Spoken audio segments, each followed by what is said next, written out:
네, 안녕하십니까. 방정입니다. 오늘은 2월 17일 토요일입니다. 우리가 앞서서, 그죠? 정시에 돌아가는 거. 예. 그냥 그거 조금만 불러주세요. 감사합니다. 그 앞에서, 그죠? 우리가 전쟁, 쿼드, 그리고 트럼프, 이런 북대서양 조약기구, 나토, 이런 부분에 대해서 많이 공부를 했어요. 그러면 우리가 또, 그죠? 어떤 이런 전쟁, 아니면 트럼프, 주한미군 철수, 아니면 어떤 나토를 무시하는 어떤 그런 트럼프의 강성 발언, 이런 것들이 결국은 주식시장에서 방산업종, 무기업종의 어떤 테마를 만들 가능성이 되게 많다. 이렇게 이야기했죠. 그런 관점에서 보면, 그죠? 이미 많이 오른 종목을 거론해봐야 아무 소용이 없죠. 그럼 저평가된 그런 기업을 찾아서 묻어두는 게 또 투자다. 그런 말씀을 드렸죠. 그러면 이제 저는 개인적으로 추천을 드린다 하면 일단은 두 개를 보고 있는데요. 일단은 제노코라는 기업. 제노코는 지금 현재는 매출액은 한 500억 정도고 이익은 한 30억 내외로 나는 중소기업이에요. 조그만한 회사. 유보율은 한 700%대, 부채 한 80%대. 그러니까 나름 재무는 괜찮죠. 시총은 한 1200억대예요. 그리고 대주주가 그 지분이 한 50% 조금 넘었던 것 같아요. 대주주가 맞네요. 50% 조금 넘은 것 같아요. 근데 이 제노코란 회사는요, 다양한 일을 해요. 근데 물론 그 방산에 특화되어 있죠. 표면적으로는 위성통신 관련 부품, 아니면 또 군 전술 정보 핵심 부품, 이런 쪽으로, 하는 분야인데, 그 비접촉식 광 케이블, 이런 게 어떤 주력이에요. 결국 뭐냐면요, 이 방산업종 관련된 어떤 통신 분야 전문 회사다. 이래 볼 수는 있어요.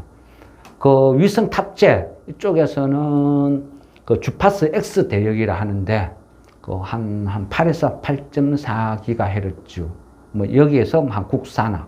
그러니까 이게 뭔 말 하는 거야? 이럴 수도 있죠. 그러니까 이 방산업종이라 하니까 결국 우리가요, 일반인들이 좀 접하기는 약간 애매한 어려운 부분이 있어요. 그러면 그냥 쉽게 표현하면 방위산업도 하고 위성통신도 하고 항공전자하고 이런 회사다. 그래 생각하시면 돼요. 최근에는 그죠? 어떤 우크라이나 러시아 전쟁이 보여준 사례가 드론, 무인기, 엄청난, 그죠? 새로운 어떤 방산 업종으로 급부상을 하고 있어. 100억짜리 탱크를 10만원짜리 드론이 가서 자폭하고 잡는 걸 봤기 때문에. 그래서 드론, 무인기, 이 부분이 계속 발전하다 보니까 결국은 뭐죠? 제노코 같은 이런 통신 분야 업종이 급속도로 발전하고 있어요. 필요가 한다는 거죠. 드론을 날리는데 내가 어디까지 가서 드론을 날려야 돼요? 드론이 내가 여기서 조정을 하는데 드론이 날다 보면 이 통신이 탁 끊겨버려. 하면 어떻게 돼요? 추락하겠죠. 이 거리가 얼마나까지 조정하고 날아갈 수 있느냐. 이게 성능이 되죠. 내가 10km 밖에서 날려서 공격을 한다. 내가 살아날 가능성이 엄청 높겠죠. 근데 1km까지 근접해가 드론을 날려야 된다. 그 접근하기 전에 총 맞아 죽을 확률이 높겠죠. 그러니까 얘가 이 통신이 얼마만큼 멀리 할 수 있냐가 드론 무인기의 싸움이라는 거죠. 드론을 날렸는데, 무인기를 날렸는데, 적을 공격하기 위해서 날렸는데, 얘가 위치를 잘못 찾고 작동을 잘못해가 우리나라 아군 기지에 가서 자폭을 해버려. 뭐가 되겠어요? 그죠? 그러니까 무기로서의 성능을 발휘하기 위해서는 여러 가지 이제는 전자 제어 시스템이 필요하게 됐다. 그게 드론 무인기 때문이다. 그러다 보니까 이 제노코 같은 이 회사는 이제는 항공전자, 위성통신 이쪽 부분이 무인기 드론 이쪽에 엄청난 수요를 발생시킨다는 거죠.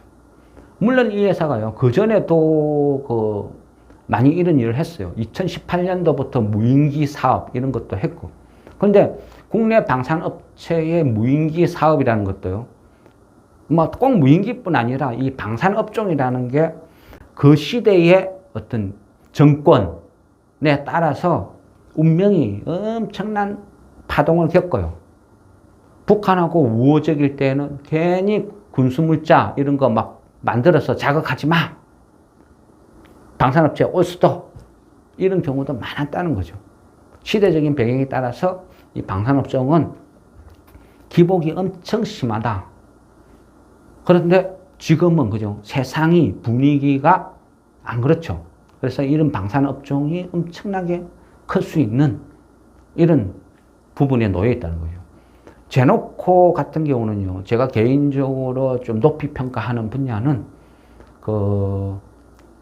우리나라도 어떤 공군기지 이런 데 가면 어쩌다가 한 번씩 보신 분도 있을 거예요. 뉴스 같은 데도 나오니까. 이런 회색 비행기 위에 무슨 접시 모양 같은 거 하나 달고 비행기 쭉 날아다니는 걸 보셨을 거예요. 공군기지에서 이륙하고. 이게 이제 어떤 공중조기 경보기라는 거거든요. 얘는 이제 기종은 737, 보잉 737, B737이라는 기종인데, 뭐 비행기 사이즈로 보면 가장 작은 비행기예요. 그래도 비행기니까. 이 737을 군용으로 개조를 시킨 거예요. 원래 747이라는 최고 큰 비행기도 하늘에 떠다니는 전략기지, 하늘에서 떠다니는 항공모함, 이런 개념으로 전쟁용으로 만들어진 거거든요. 그게 이제 바뀐 거죠. 그렇듯이 737의 어떤 최첨단 레이더 시스템을 구축을 해서 날아다니는 거예요.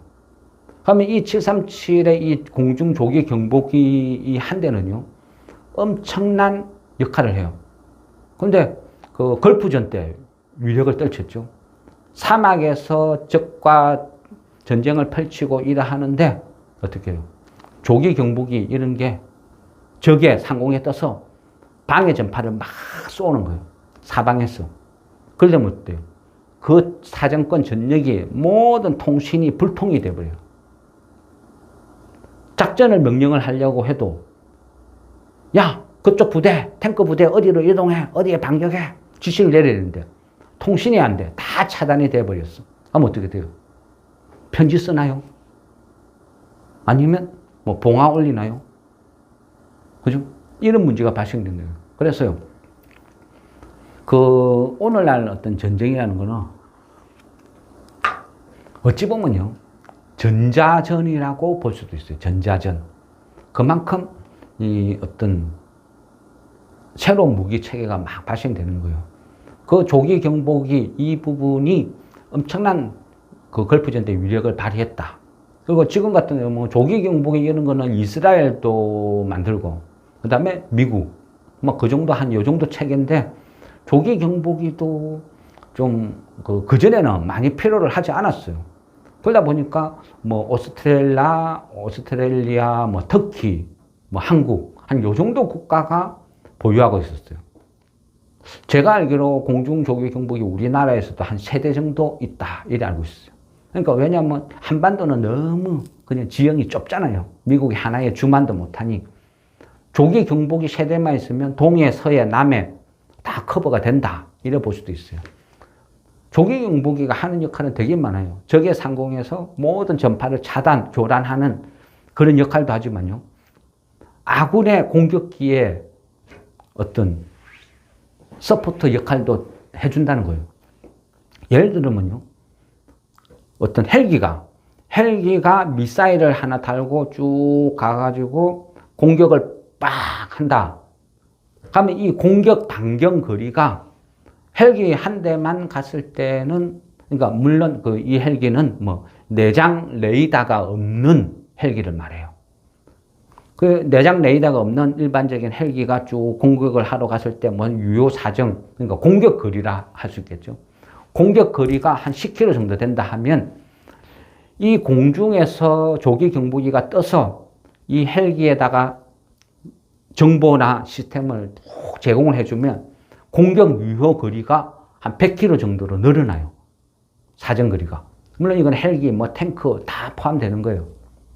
그러니까 이런 식으로 이 전자전이라는 것은 엄청난 위력을 발휘해요. 그걸로 무인기도 똑같죠. 드론도 똑같죠. 남한에서 무인기를 평양까지 날리려고 하면 그만큼 통신 체계 시스템이 가동을 해야 되잖아요. 그러니까 이런 부분을 커버하는 게 제너코예요. 그전에는 할 필요가 없었어요. 근데 우리나라도 그죠? 드론 부대도 이번에 그죠? 2월 달부터 우리나라 국방부에다 드론 부대를 창설을 해요. 물론 사이버 부대도 창설, 드론 부대도 창설 막 이래 하고 있어요. 그죠? 하고 있고 또 그 뭐죠? 경북 구미의 방산혁신 클러스터 이런 부분도 하고 또 우주방사청도 만들고 그래서 이쪽 부분이 엄청나게 시장이 지금 커지고 있다. 이래 보면 제노코 같은 회사한테는 엄청나게 큰 시장이 열리고 있고 이 불안정한 세상이 어찌 보면 제노코한테는 기회가 된다. 이래 볼 수도 있는 거예요. 물론 제노코는 그 외에도요. 뭐 개인적으로는 어떤 좀 높이 평가하는 게 하늘을 떠다니는 드론 무인기가 있다면 바다에도 무인 잠수정이 있어요. 무인 잠수정에 폭탄 싣고 바닷속으로 쭉 가가지고 적의 구축함 빵 쳐박고 이래 할 수도 있겠죠. 그래 이런 식으로 비대칭 전력인 뭐 어떤 그 무인 잠수정, 무인 자율 잠수정 이런 것도 지금 개발하고 있고 그리고 뭐 우리가 흔히 아는 뭐 그 로봇, 그 공장이나 이런 데서는 협동 로봇 이런 제어 시스템 이런 쪽에서도 굉장히 강자예요. 실제 로봇 테마로는 전혀 거론이 안 돼 있지만 로봇 제어 시스템에도 엄청난 기술력을 갖고 있는 회사예요. 그래서 이 불안정한 트럼프 시대에 어찌 보면 가장 특혜를 볼 수 있는 회사가 제노코가 될 수도 있다. 이래 볼 수도 있고요. 그리고 또 비슷한 회사를 보면 코츠 테크놀로지라는 회사가 있어요. 이 회사도 매출액이 한 500억대, 이익은 한 7, 80억 정도 나는 것 같아요. 유보율은 한 6,000% 넘어요. 되게 좋죠. 부채 비율은 한 100% 정도. 시총이 한 800억대 정도 되고요. 그리고 대주주가 뭐 여러 뭐 사람들이 쭉 좀 많아요.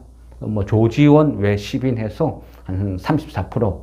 그리고 그 TS 투자조합인가 하여튼 무슨 투자조합인데 여기에서 한 8.몇% 갖고 있고 자사주가 한 14% 갖고 있어요. 그래 되면 전체 지분이 그죠 한 60% 이래 묶인다 볼 수도 있어요. 이 회사는 뭐냐 하면요, 뭐 제노코가 어떤 전자제어 시스템이라면 이 회사는요 약간 애매한데 우리가 장난감 같은 거 뜯어보면 안에 전자기판 들어있죠.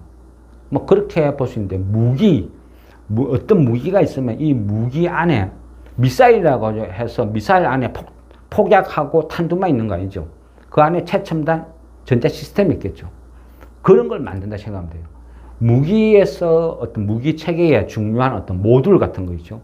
그 모듈을 설계 제조하는 이런 회사인데 그 무기 탑재용 어떤 컴퓨터, 무기 탑재용, 무기 안에 들어가 있는 컴퓨터 이래 볼 수도 있겠네요. 뭐 전문적으로 하면 뭐 세계 최고의 뭐 인베디드 솔루션 기업이다 뭐 이렇게 표현되어 있어요. 그 인베디드란 게 뭐 어떤 특정한 기계나 어떤 그 기구를 제어를 위해 특정한 기능을 수행하게 하는 어떤 컴퓨터 시스템 어떤 이런 개념인데, 근데 어쨌든 이 분야도 그 독자적인 어떤 한 블루오션 무기 체계에서는 어떤 새로운 영역이라는 거죠. 블루오션 영역이다. 그래서 개인적으로는 그 이 두 회사 제노코와 코츠 테크놀로지 이 두 개는 어찌 보면 트럼프 시대에 그 급부상할 수 있는 이런 회사다. 개인적으로는 그렇게 생각합니다. 그래서 이 두 회사는 상당히 괜찮다. 그래서 좀 장기적으로 뭐 분할 매수, 분할 매도 대응을 해가면서 중장기적으로 봐도 되고 또 앞으로 성장을 크게 할 회사다. 이래 보는 거죠. 예, 이상 설명 마무리하겠습니다.